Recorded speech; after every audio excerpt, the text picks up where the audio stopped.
तो जैसे मैंने आपसे पूछा है,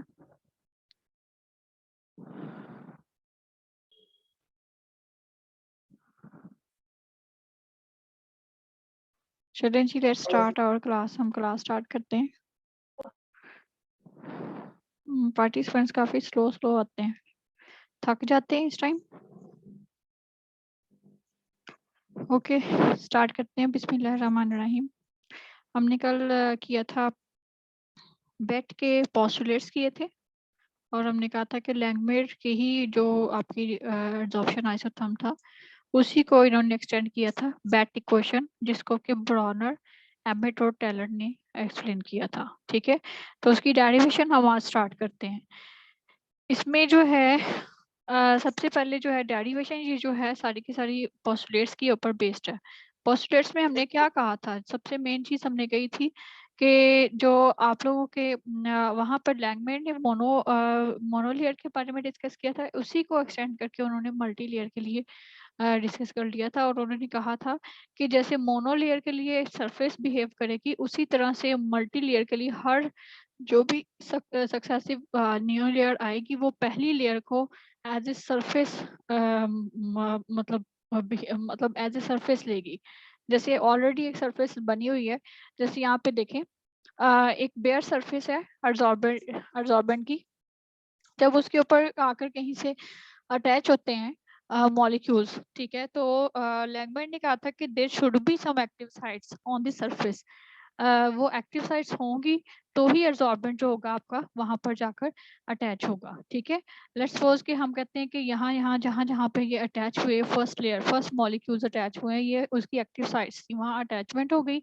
अब जो जो सेकेंड लेयर आएगी, सेकेंड लेयर भी वहीं पर अटैच होगी जहाँ उसकी अटैचमेंट की एक्टिव साइट मौजूद होगी। यहाँ पे उसकी कोई साइट मौजूद नहीं थी, तो यहाँ पे सेकेंड लेयर नहीं बनेगी। ठीक है, यहाँ पे सेकेंड लेयर बन गई, यहाँ यहाँ सेकेंड लेयर बन गई। जैसे जब थर्ड लेयर आएगी तो वो इन्हीं तीन मॉलिक्यूल्स के ऊपर, ये तीन। ठीक है, तो लेट्स सपोज करते हैं हम यहाँ पर हम कहते हैं कि डिफरेंट सरफेस एरियाज हैं।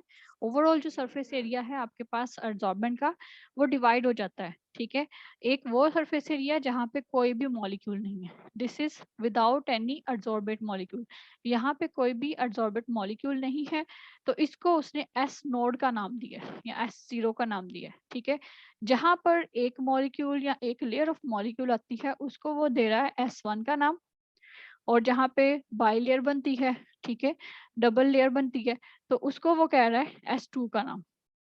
इसी तरह से S3 का मतलब क्या हो जाएगा, जहां पे ट्रिपल लेयर बन जाएगी। ठीक है, so let S node, S1, S2 and SI क्या होगी, जहां पे I नंबर ऑफ लेयर्स बन जाएंगी। ठीक है, represents the surface area of the absorbent which is covered by 0, 1, 2 and I layers of the absorb molecules या अब्जॉर्बेड मॉलिक्यूल्स जो है वो उसमें इतने होने चाहिए। अब इक्विलिब्रियम एस्टैब्लिश जब होगा, ठीक है, हम लैंगमेयर की ही बात करते हैं। सबसे पहले उसने इक्विलिब्रियम एस्टैब्लिश किया था, तो आपको पता है कि बेयर सरफेस के ऊपर उसने कहा था इक्विलिब्रियम जब एस्टैब्लिश होगा तो जो रेट ऑफ एब्जॉर्प्शन होगा सरफेस के ऊपर, that will become equal to rate of desorption from the surface. ठीक है, जो एब्जॉर्प्शन का रेट होगा, यहाँ पे देखते हैं, तो उस केस में क्या होना चाहिए, एस नॉट जो है उसको कांस्टेंट रहना चाहिए। मींस एस नॉट जितना आ गया है उतना ही रहेगा। ये सपोज करें कि ये इक्विलिब्रियम स्टेट में ये चीज बनी हुई है। ठीक है, तो फिर क्या होगा कि आपका जो है रेट ऑफ कंडेंसेशन जो है उसको डायरेक्टली प्रोपोर्शनल होगा, या रेट ऑफ कंडेंसेशन या एब्जॉर्प्शन, कंडेंसेशन मींस एब्जॉर्प्शन है, that will be directly proportional to pressure and surface available. जो सरफेस अवेलेबल होगी उसके डायरेक्टली प्रोपोर्शनल होगा। यहाँ पे इसको इस तरह से करोगे कि डायरेक्टली प्रोपोर्शनैलिटी को जब खत्म करोगे तो यहाँ एक कांस्टेंट लग जाएगा A1। ठीक है, तो प्रेशर इनटू सरफेस अवेलेबल, जो सरफेस विदाउट एनी मॉलिक्यूल है, ठीक है, बेयर सरफेस है, तो वो एस नॉट है। और साथ में जी जब हम कांस्टेंट प्रोपोर्शनैलिटी खत्म करते हैं तो ये कांस्टेंट आ जाता है A1, जो है वो ये एब्जॉर्प्शन का या कंडेंसेशन का कांस्टेंट होगा। ठीक है, नेक्स्ट जो है रेट ऑफ इवेपोरेशन या डिसऑर्प्शन किसके इक्वल होगी, रेट ऑफ इवेपोरेशन या फिर डिसऑर्प्शन जो है वो डायरेक्टली प्रोपोर्शनल होगी जितनी आपकी सरफेस के ऊपर पहली लेयर बन गई है। ठीक है, S1 क्या है, वो सरफेस जहां पर मोनो लेयर बनी हुई है। तो जब उसको प्रोपोर्शनलिटी को खत्म करते हैं तो B1 एक नया कांस्टेंट ऐड करते हैं। ये B1 है डिसॉर्प्शन या फिर एवापोरेशन का कांस्टेंट, ठीक है। और इसके अलावा कल हमने बात की थी कि जब भी कहीं से लेयर से जो इन्होंने इनके पोस्टुलेट्स में बात की थी कि एवापोरेशन होगी, तो एवापोरेशन में जो हीट ऑफ एवापोरेशन है, ठीक है, जो हीट उसको चाहिए होगी वो उसके एक्सपोनेंशियल फैक्टर के तौर पर आएगी वहां पर, ठीक है। तो ये exponential factor e raise to power of minus E1/RT जो है ये एक्सपोनेंशियल फैक्टर है एवापोरेशन का, ठीक है। अब इक्विलिब्रियम पे क्या होगा, rate of absorption will become to equal to rate of desorption, या rate of condensation will be equals to rate of evaporation. तो उस केस में हम उसी के जो रेट ऑफ कंडेंसेशन को इक्वल कर देते हैं रेट ऑफ एवापोरेशन के, तो ये हमारे पास इक्वेशन आ जाती है फर्स्ट लेयर की जब हमारी इक्विलिब्रियम बनती है, ठीक है। यहाँ तक क्लियर है। नेक्स्ट जो है इसी को लेकर चलते हैं हम। तो अब वो कहता है कि S1 बन गया, S1 में इक्विलिब्रियम एस्टैब्लिश हो गया। अब S2 जो है नया जो दूसरी लेयर बननी है, तो S2 जब बनेगी, ठीक है, तो अब सॉरी एस नोड के लिए हमने किया पहले। एस नोड जो है हमने कहा कि वहां पर किस तरह से इक्विलिब्रियम एस्टैब्लिश होगा कि जितने नंबर ऑफ मॉलिक्यूल्स अंदर आ रहे हैं उतनी नंबर ऑफ मॉलिक्यूल्स बाहर जा रहे हैं।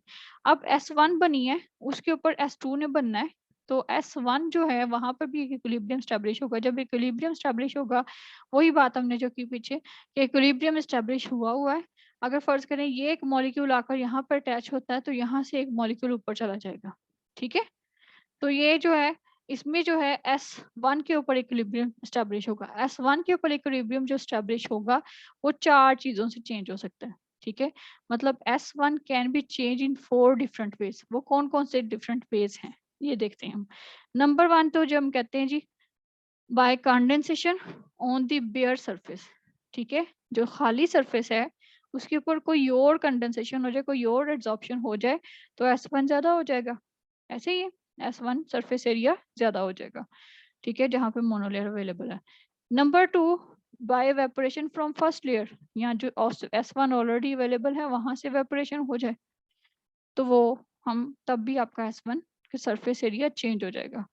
अब bye condensation on first layer, अब अगली बात वो ये कहता है कि S1 के ऊपर कोई और आकर लेयर लग जाए, ठीक है, फर्स्ट लेयर के ऊपर। पहली बात तो इसने की थी कि नया S1 बन जाए या जो पहले से बना हुआ है उसमें से निकल जाए, ठीक है। अब तीसरी बात वो कर रहा है कि जो S1 बना हुआ है उसके ऊपर आकर S2 अटैच हो जाए, ठीक है। S2 के मॉलिक्यूल्स मतलब वो S2 में कन्वर्ट होना शुरू हो जाए जैसे यहाँ पर है, ठीक है। तब भी आपका S1 जो है वो चेंज हो जाएगा। ये सरफेस एरिया क्या बन जाएगा, S2 में चला जाएगा जब बाइलेयर बन जाएगी। और फर्दर अगर आप कहते हो कि वहां से S2 की इवेपोरेशन, S2 में से कोई इवेपोरेशन होती है तो तब भी S1 नया क्रिएट हो जाएगा, ठीक है। तो ये डिफरेंट वेज हैं। इसको अगर हम लिखें मैथमेटिकली या इसको हम इन टर्म्स के साथ लिखें तो इस तरह से आती है। आपकी जो कंडेंसेशन जब होगी बेयर सरफेस से, तो वो पीछे भी हमने बात की थी कि वो डायरेक्टली प्रोपोर्शनल होगी जो सरफेस अवेलेबल है और प्रेशर के उसका कांस्टेंट ये आया था A1, ठीक है। और इसके अलावा हमने पीछे ये बात की थी कि एवापोरेशन अगर फर्स्ट लेयर की हो गई तो तब भी B1 S1 और इसके इक्वल आता है। ये दोनों चीजें हमने पीछे कर ली हैं।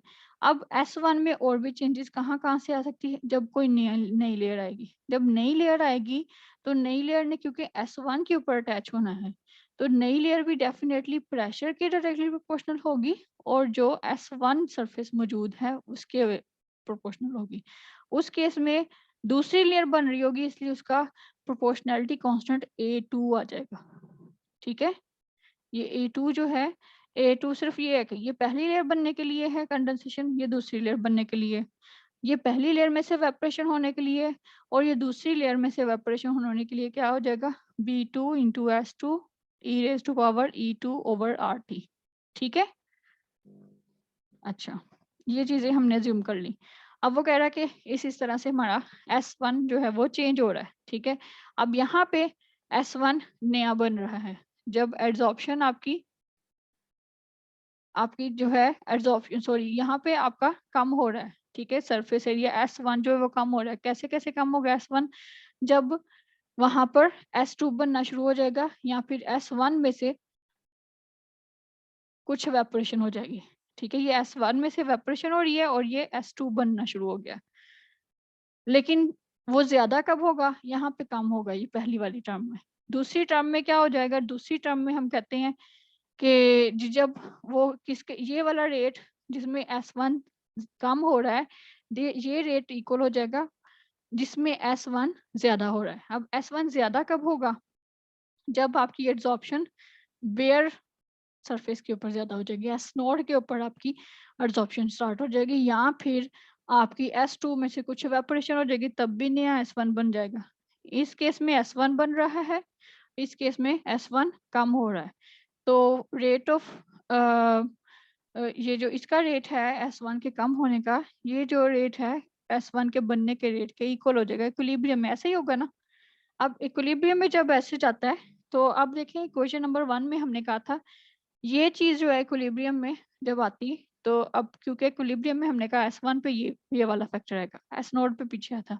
इक्वेशन नंबर 1 को हम जब आपका एक चीज एक ले S नोड के ऊपर इक्विलिब्रियम आएगा ना, उसी टाइम पे ही S1 पे S2 पे सब पे इक्विलिब्रियम एक ही टाइम पे एस्टेब्लिश होगा।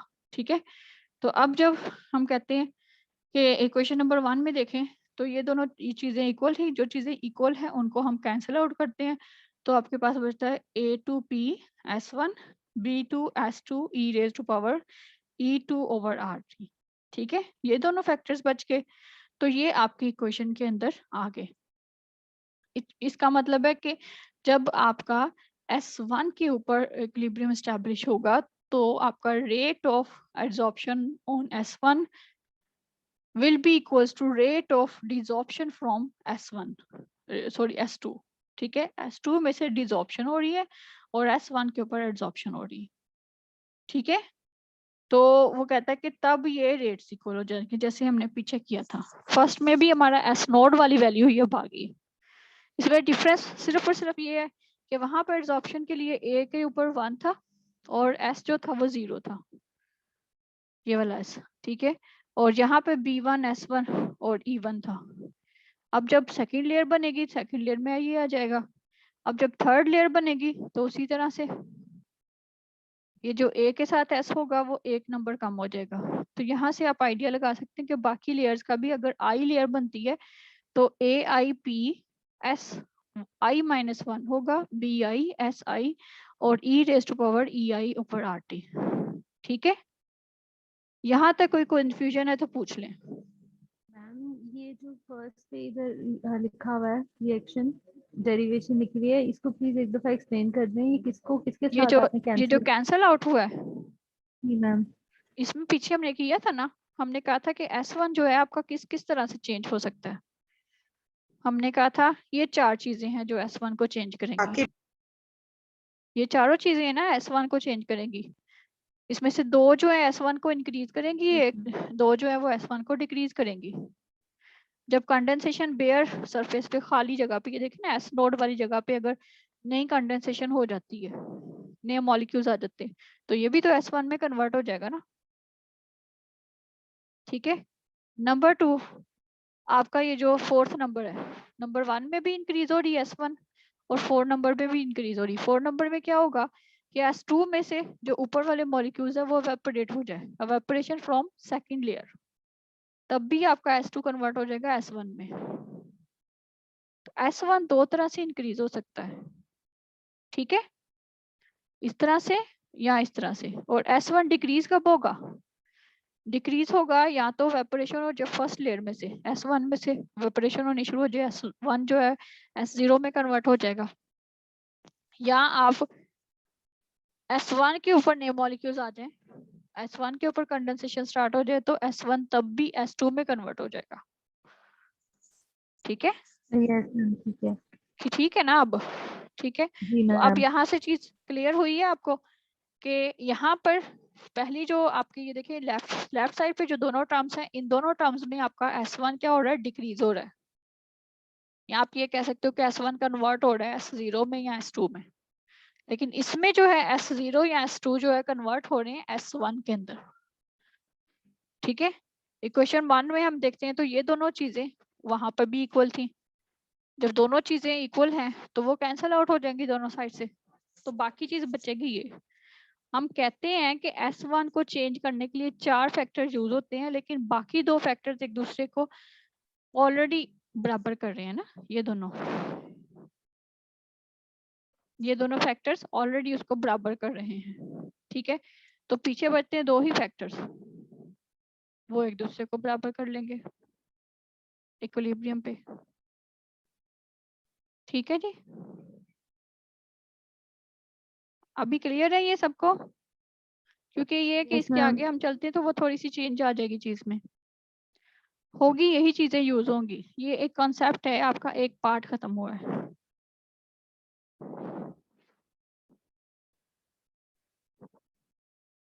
अच्छा जी, ओके।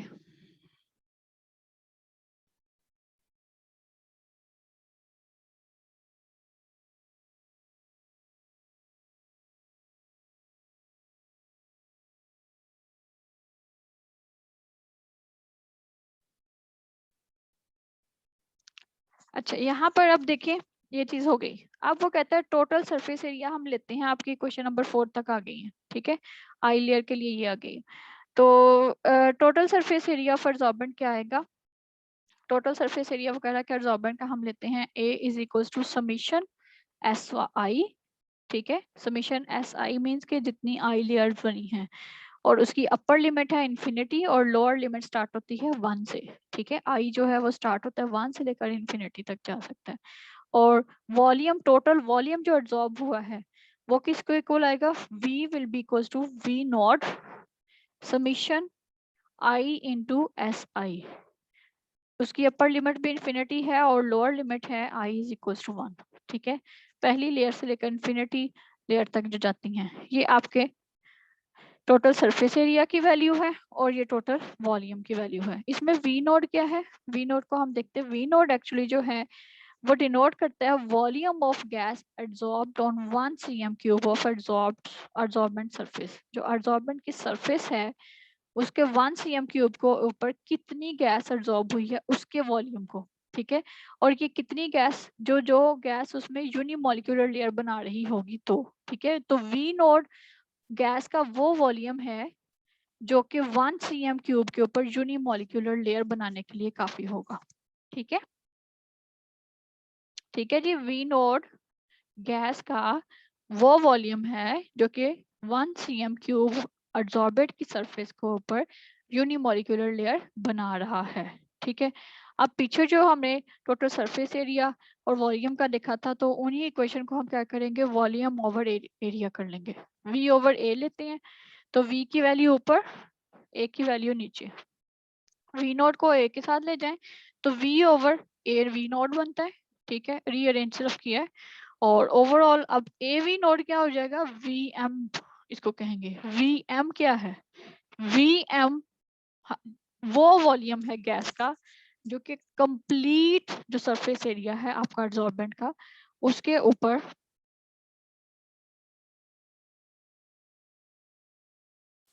तो VM जो है एक्चुअली आपका ये वाला VM, ये वॉल्यूम है, volume of gas absorbed when the entire adsorbent is covered with complete unimolecular। मतलब जितना सरफेस एरिया है ना आपका एब्जॉर्बेंट का, वो सारा का सारा यूनिमोलिक्यूलर से कवर हो जाए, ठीक है। तो यूनिमोलिक्यूलर से कवर करने के लिए जितना वॉल्यूम यूज होगा गैस का, that will be known as VM, ठीक है। ओके, अब वो कहते हैं कि समीशन इक्वेशन हमने 6 वाली की थी, ऊपर वाली जो हमने 6 इक्वेशन में समीशन की थी, ये 6 इक्वेशन है आपकी।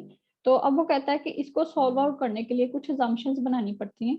तो ब्रॉनर, एमिट और टेलर ने फॉलोइंग ये वाली अजम्पशंस बनाई थी। उन्होंने क्या कहा, E2, E3, E4, ये E2 will be equals to E3, E3 will be, मतलब सारी एनर्जीज जो हैं E1 को छोड़ के, ये कल भी हमने बात की थी कि E1 जो एनर्जी होगी वो होगी आपकी हीट ऑफ एब्जॉर्प्शन, ठीक है, एब्जॉर्प्शन के दौरान जो रिलीज हुई है। लेकिन उसके अलावा जितनी भी नई एनर्जीज आएंगी, जो नई लेयर बनने की एनर्जीज होंगी, E2 हो, E3 हो, ठीक है, ये सारी इक्वल होंगी, या EI भी हो, ये सारी किसके इक्वल होंगी? लेटेंट हीट ऑफ कंडेंसेशन या फिर लिक्विफिकेशन। ये मॉलिक्यूल की कंडेंसेशन की कैपेबिलिटी के ऊपर डिपेंड कर रही है। ठीक है, ये अजम्पशंस थी हमारी, कल भी पोस्टुलेट्स में हमने पढ़ा था कि सारी की सारी एनर्जीज जितनी भी आगे आएंगी E1 को छोड़ के बाकी सारी एनर्जीज जो होंगी वो इक्वल होंगी EL के। ठीक है, वो सारी एब्जॉर्बेड की लेटेंट हीट ऑफ लिक्विफिकेशन के ऊपर डिपेंड करेगी। नंबर 2, हमने ये अजम्पशन की कि आपका जो पीछे कांस्टेंट आए थे B2, B भी हमने यूज किया, A भी यूज किया, तो वो कहता है कि इसको जो है ना वो कांस्टेंट रख लेता है।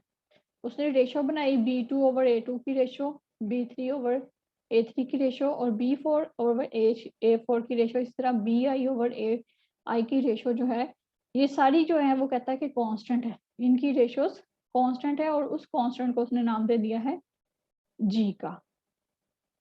ठीक है, G कोई भी कांस्टेंट है।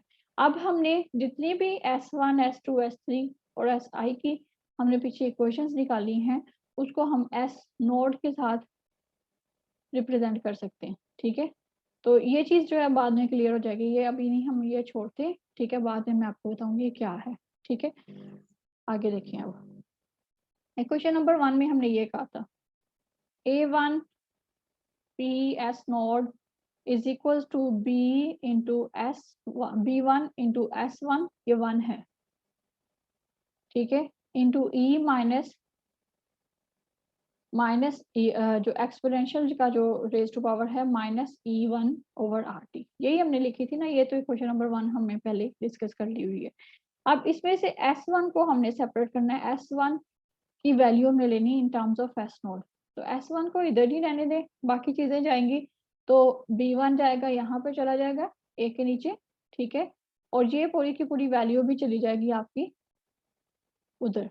ठीक है, डिनोमिनेटर में ऐसे अगर हम इधर लिखे तो S1 would be equals to A1 over B1, P would over E raised to power minus E1 over RT and S node, यही वाली आ जाएगी ना चीज हमारे पास। अब ये चीज तो वैसे ही रहेगी, लेकिन जब एक्सपोनेंट में माइनस के साथ चीज हो तो वो जब डिनोमिनेटर से न्यूमरेटर में जाती है तो यहाँ पर ये बन जाता है E raised to power plus, यहाँ पे प्लस है। ठीक है, प्लस लगाना जरूरी नहीं है, ये माइनस ही लग गया था गलती से तो वो उसको मैंने काटा हुआ है। ठीक है, तो यहाँ पे प्लस हो गया ऊपर जाके ये ई का, तो ओवरऑल आपके पास ये आई S1 would be equals to Y into S naught. इस पूरी की पूरी टर्म को, ये जो पूरी टर्म आती है आपकी, ये किसके इक्वल कर रहा है, वो किसके इक्वल किया उसने, Y के। ठीक है, इस पूरी टर्म को Yes, एक ma'am. नया कांस्टेंट नाम दे दिया, ये नया कांस्टेंट है Y। तो S1 आपने फाइंड आउट करना है तो Y इंटू एस नोड होगा और Y की वैल्यू यहाँ से निकलेगी। ठीक है, और इसको क्वेश्चन नंबर 10 का नाम दिया Y would be equal to this one. ठीक हो गया? Yes, ma'am. अच्छा जी, उसके बाद जो है नेक्स्ट देखिए, क्वेश्चन नंबर 2 को भी हम इसी तरह करते हैं। क्वेश्चन नंबर 2 में हमने ये चीज डिराइव की थी। एक चीज यहाँ पे इंपॉर्टेंट है, इक्वेशन नंबर 2 में हमने कहा तो था, लेकिन हमने जब अजम्पशंस की तो हमने कहा E2 जो है EL के इक्वल होगा। ठीक है, लेटेंट हीट ऑफ उसकी जो एब्जॉर्प्शन है इसी के इक्वल हमने की थी ना। तो अब हम क्या करेंगे, सिर्फ और सिर्फ E2 को चेंज कर देंगे EL के साथ। इक्वेशन नंबर 2 में ये चीज की है, और उसके बाद रीअरेंज किया है, अगेन B2 इधर चला जाएगा। ठीक है, ये एक्सपोनेंशियल फैक्टर भी उधर चला जाएगा, तो S2 बचेगा, S2 would be equals to A2 over B2, P over E raise to power minus EL over RT, और जब EL ओवर RT वाला ऊपर चला जाता है तो वो प्लस में चला जाता है, और प्लस में जाकर इस तरह से ये वाली वैल्यू आती है। अच्छा, ये चीज हमने, ये भी चीज पीछे की थी, एक और चीज हमने पीछे की थी, अगर आपको एक क्वेश्चन याद हो assumptions में, ये हमने कहा था B ओवर A, कोई भी वैल्यू हो, B2 ओवर A2 हो या B3 ओवर A3 हो, लेकिन B ओवर A की जो रेशियो होगी वो किसके इक्वल होगी, G के। ठीक है, तो अगर हमारे पास, अगर हम कह दें कि A ओवर B है तो A ओवर B किसके इक्वल होगा, 1 ओवर G के, 1 ओवर G के इक्वल हो जाएगा, ऐसे ही है ना। Yes, ma'am. तो Invert हो यहाँ पे जाएगा. देखिए यस मैम। हाँ जी, यहाँ पे देखिए हमारा A2/B2 था, तो इसकी जगह हमने लिख दिया है 1/G। बाकी सारी टर्म वही रही है, E की बस वैल्यू ऊपर चली गई है। तो ओवरऑल आपके पास इक्वेशन आई S2 इक्वल आई P/G के e raised to power EL/RT into S1। ठीक है, अब यहाँ पे ये जो चीज़ है, ये भी चीज़ कांस्टेंट है क्योंकि G भी कांस्टेंट है, बाकी चीज़ें भी, हीट भी कांस्टेंट होती है, टेम्परेचर भी, ये सारी चीज़ें, आइसोथर्मल टेम्परेचर तो वैसे ही कांस्टेंट होता है और प्रेशर भी हमने कांस्टेंट किया हुआ है। तो यहाँ पर इसको हमने एक नया कांस्टेंट का नाम दे दिया, वो नया कांस्टेंट है x। पीछे हमने उस कांस्टेंट को y कहा था। अब हमारा जो P/G e raised to power EL/RT आया है, उसको नाम दिया है हमने x का। ठीक है, तो S2 will be equals to x into S1। ठीक है, लेकिन हमारा S1 क्या था, S1 की वैल्यू तो हमने ऑलरेडी निकाली हुई है, y into S नोट। तो S2 किसके इक्वल हो जाएगा, x into y into S note. Clear है, मुश्किल तो नहीं है ना। अब यस मैम। मेरा नहीं ख्याल कि आपकी क्लास को फिजिकल केमिस्ट्री मुश्किल लगनी चाहिए। नहीं मैम, बहुत मुश्किल लगती है फिजिकल केमिस्ट्री। आज भी लग रही है? मैम मुझे तो हमेशा से लगती है। नहीं, इतना नहीं आप मैं मुश्किल भी बहुत है, सिलेबस भी बहुत ज्यादा हो गए। चीजें जो होती है ना वो फिर पहले से बना लेना कि मैंने आपको खुद बताया था कि मुझे भी मुश्किल लगती थी, लेकिन जब मैम आप मुझे भी बहुत मुश्किल लगती है फिजिकल। मोस्टली लड़कियों का लगती है क्योंकि उन्होंने बायोलॉजी पढ़ी होती है, लेकिन जब आप एक बार कर लेते हो तो आपको आ जाती है। ठीक है ना, शायद ये चीजें ज्यादा मैम ये एंड पे रिवाइज जरूर कर दीजिएगा एक दफा। अच्छा चीज रिवाइज जरूर कर दूं, तो ये लेक्चर साथ साथ समझ लें, दोबारा रिवाइज कर देती हूँ। ठीक है, एंड पे दोबारा रिवाइज कर दूंगी। अच्छा जी, अब ये देखें इक्वेशन नंबर 3 से अब हम स्टार्ट करते हैं। अब हम S3 की वैल्यू निकालेंगे उसी तरह से, वही चीज़ है, रेपिटेशन है सिर्फ। S3 की वैल्यू लगाई, E3 की जगह EL लगा दिया, उसको रीअरेंज किया, तो आपके पास ये चीज़ फैक्टर आई। ये चीज़ फैक्टर को हमने पहले ही x के इक्वल किया हुआ है, P/G को पहले ही x के इक्वल किया हुआ है ना हमने। ये देखिए पीछे भी x किसके इक्वल था, P/G into e raised to power EL/RT। ठीक है, तो क्या हुआ जी, इस पूरी वैल्यू की जगह फिर x आ गया और x की वैल्यू आ गई, x इंटू S2 आ गया। ठीक है, S3 is equal to x into S2 और x की वैल्यू क्या है, सॉरी S2 की वैल्यू क्या है, S2 को हमने रखा था xy इंटू S नोट। तो क्या हुआ, x से मल्टीप्लाई हुआ, तो S3 become equal to x square into y into S naught. ठीक है, अब ये S3 की आ गई, S4 की निकालेंगे तो x की क्यूब आ जाएगी, बाकी चीजें वही हैं। SI निकालेंगे तो x जो होगा I से एक नंबर कम हो जाएगा और y इंटू S नोट हो जाएगा। ठीक है, अब मैं मीटिंग एंड करने लगी, दोबारा से रीस्टार्ट करूंगी। ठीक है, क्योंकि ये रिकॉर्डिंग जो